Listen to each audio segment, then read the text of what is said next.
पवन आगरी जब यहाँ प्रवेश, तो आज मैंने पूछा पवन बहुत दिनों में दिल्ली आए हो, भारतीय विद्यापीठ में पहली बार आए हो, कैसा लग रहा है? बोले भैया कमाल लग रहा है, लेकिन आज मुझे एक आश्चर्य हुआ। मैंने कहा क्या हुआ? सामने से स्टूडेंट लड़की, उसके दोनों घुटनों पर वो जीन्स जो फटी रहती है होती है। तो मैंने कहा क्या बात है पवन? बोला ये पहली बार देख रहा हूं कि ये बच्ची घुटनों के बल गिरी किसी पत्थर पर, पैंट फट गई लेकिन इसके घुटनों पर कहीं दाग तक नहीं है। ये बड़ा परेशान है तब से। अब मैं इसे क्या बताऊं कि बेटा ये यहां तक आ चुकी है यात्रा, नए दौर के लोग हैं, लेकिन बात उसके ज्ञान पर आपको एक बार तालियां थोड़ी सी जरूर दीजिए। उसने संचय किया, बहुत ही अच्छा कवि है। वाह वाह क्या बात में पूरे देश में प्रथम आया था, वाह वाह क्या बात में यह कवि। तालियां बजाकर थोड़ा हौसला अफजाई कीजिए। आपके बीच पहली बार आए हैं पवन आगरी आगरा से। स्वागत है पवन भाई, बहुत बहुत स्वागत है। हाँ जी जी। माँ शारदे को प्रणाम करता हूँ, आप सबकी पावन उपस्थिति को नमन करता हूँ। तू इन्हें चुप करा दे, प्रणाम बाद में कर लीजिए। भैया ई को बंद कर दो, बेस बढ़ा दो, क्योंकि बेबी को बेस पसंद है। तो मैं आपको बता दूं, खुशबू का घर का नाम बेबी है। देखिए, एक बार आप बैठ जाइए प्लीज।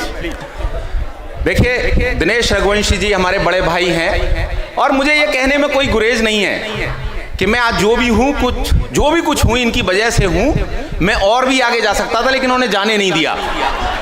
हाँ, मैं आपको बता रहा हूं आदरणीय प्रोफेसर हुड्डा साहब, मैं आज इस भारतीय विद्यापीठ के इस हॉल में बैठकर यहाँ पर अपने को काफी गौरवान्वित अनुभव इसलिए भी कर रहा हूँ और पूरा राजकीय सम्मान अनुभव कर रहा हूँ। इसके लिए मैं प्रोफेसर हुड्डा और आपकी उस विद्यापीठ को बधाई देना चाहता हूँ कि आपने मुझे मुमताज जी और अन्ना जी के बीच में बैठने का अवसर प्रदान किया। तो मित्रों, बेटा तू ताज नगरी से आया है, क्या मुमताज पे तेरा हक पहले नहीं था क्या?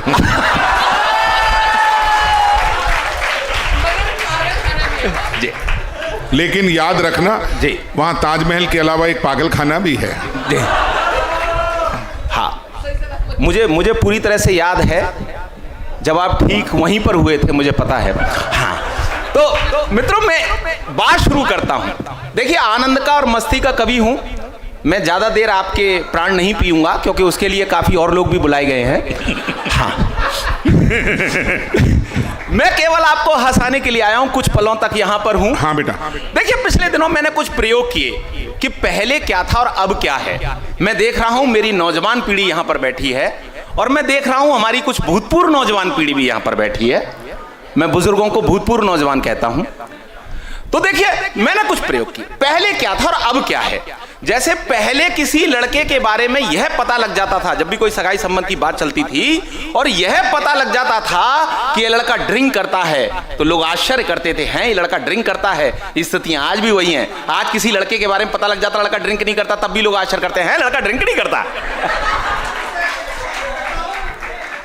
आपको पता होगा पहले लोग खाना घर पर खाते थे और फ्रेश होने के लिए बाहर जाते थे। ग्रामीण अंचल में आज भी चल रहा है, पहले लोग खाना घर पर खाते थे, फ्रेश होने के लिए बाहर जाते थे। आज स्थितियां कहां तक आ गई हैं, आज लोग फ्रेश होने के लिए घर आते हैं और खाना खाने के लिए बाहर जाते हैं होटल। आपको पता होगा पहले लोग क ख ग से काम चलाया करते थे, आज भी लोग क ख ग से काम चला रहे हैं। पहले लोग क ख ग से करते थे, पहले लोग का से कमाते थे, खा से खाते थे, गा से गहने बनवाते थे, घा से घर बनाते थे। का से कमाते थे, खा से खाते थे, गा से गहने बनवाते थे, घा से घर बनाते थे। स्थितियां आज भी वही हैं। आज भी लोग का ख से काम चला रहे हैं। आज लोग का से कर्ज ले लेते हैं, खा से उसे खा जाते हैं, गा से गायब हो जाते हैं और रास्ते मिल जाए तो गा से गुड़की और देते हैं। देखिए साहब, एक महीन पेश करता हूं, आनंद लीजिएगा। पहले माँ बाप अपने बच्चों को इंजीनियर, डॉक्टर बनाने के लिए बाहर भेजते थे और बच्चे डॉक्टर इंजीनियर बनकर घर आ जाते थे। आज के माँ बाप अपने बच्चों को डॉक्टर इंजीनियर बनाने के लिए बाहर भेजते हैं, लेकिन वो डॉक्टर इंजीनियर बन पाए या न बन पाए, वो माँ बाप बन के घर आ जाते हैं। हाँ, क्या सुना? आपको पता होगा। हाँ, आपको यदि बात समझ में आ रही हो तो आप तालियां वालियां बजा सकते हैं। ये तुझे बजाएंगे बाद में। देखिए, मैं देख रहा हूं हमारी नारी शक्ति की बात हो रही थी। पहले कोई लड़की अपनी मां से पूछ लेती थी कि मां मैं जीन्स पहन लूं, तो उसकी मां उससे मना करे, नहीं बेटा जीन्स नहीं पहनना, अच्छी बात नहीं है। और आज स्थितियां कहां तक आ गई हैं, यदि कोई वो अपनी मां से पूछती है कि मां मैं मिनी स्कर्ट पहन लूं, तो उसकी मां कहती है बेटी पहन ले, कुछ तो पहन ले।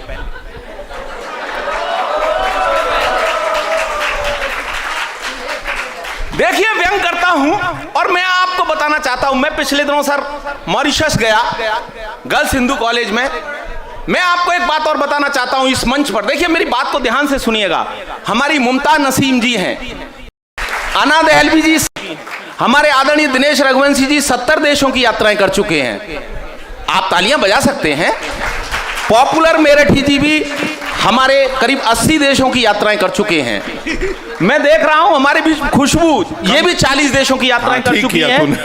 और सुंदर कटारिया जी 20 देशों की यात्राएं कर चुके हैं। जावेद नियाजी 10 देशों की यात्राएं कर चुके हैं, हालांकि इनका पासपोर्ट नहीं बना है। हाँ, लेकिन अकेला मैं छोटा कवि हूं। मैंने मात्र 2 देशों की यात्राएं करी हैं। एक मैंने मॉरिशस की है, एक दुबई की है, लेकिन मैंने वास्तव में की है।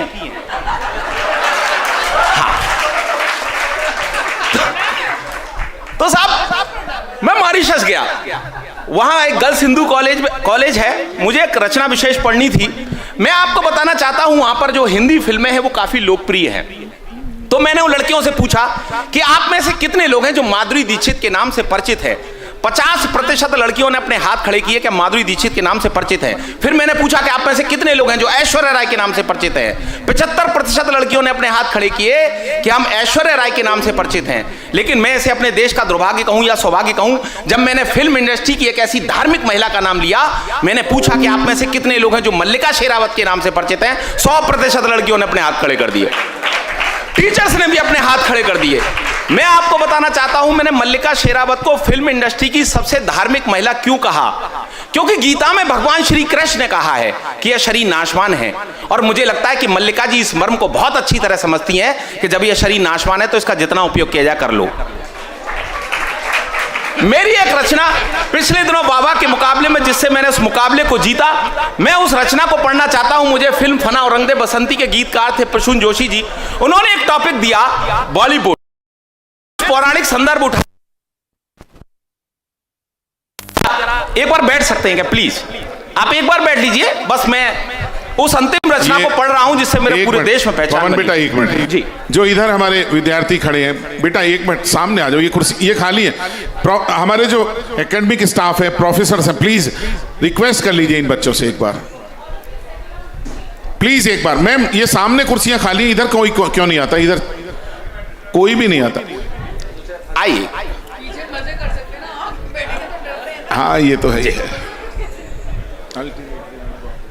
एक बार तालियां बजाकर मुझे आदेशित कर दीजिए उस रचना के लिए जिससे मुझे पूरे देश में पहचान मिली और मैं जो वाहवा का मैं विजेता बना था। मैं उस रचना को, हाँ बेटा वो बता जिससे पहचान बनी, वो सुना।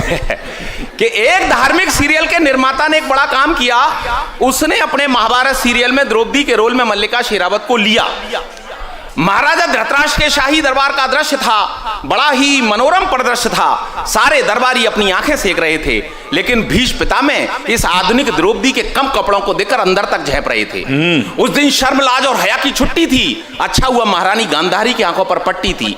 अचानक दुर्योधन ने क्रोध में आकर उछाला एक जुमला गंदा, बोला इस द्रौपदी ने मुझे अपमानित करने के लिए कहा था कि अंधे का पुत्र अंधा। यह सुनकर द्रौपदी बनी मल्लिका मुस्कुराई और थोड़ा सा दुर्योधन के नजदीक आई। बोली अरे तुम मुझे छोड़कर हस्तिनापुर के लड़ रहे हो, अरे सच्ची बताओ क्या तुम अंधेपन क्यों नहीं बढ़ रहे हो?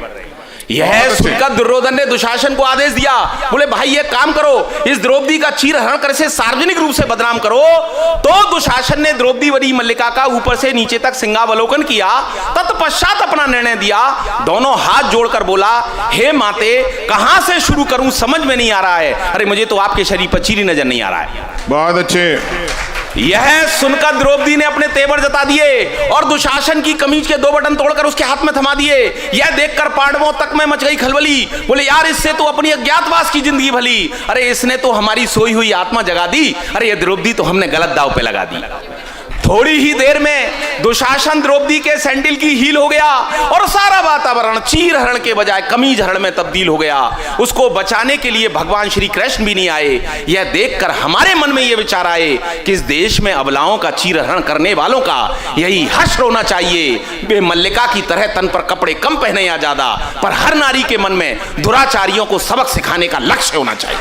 बहुत बहुत धन्यवाद। बहुत अच्छे पवन, थोड़ी सी तालियां अतिरिक्त दीजिए। संक्षिप्त लेकिन एक सारगर्भित पारी उन्होंने खेली।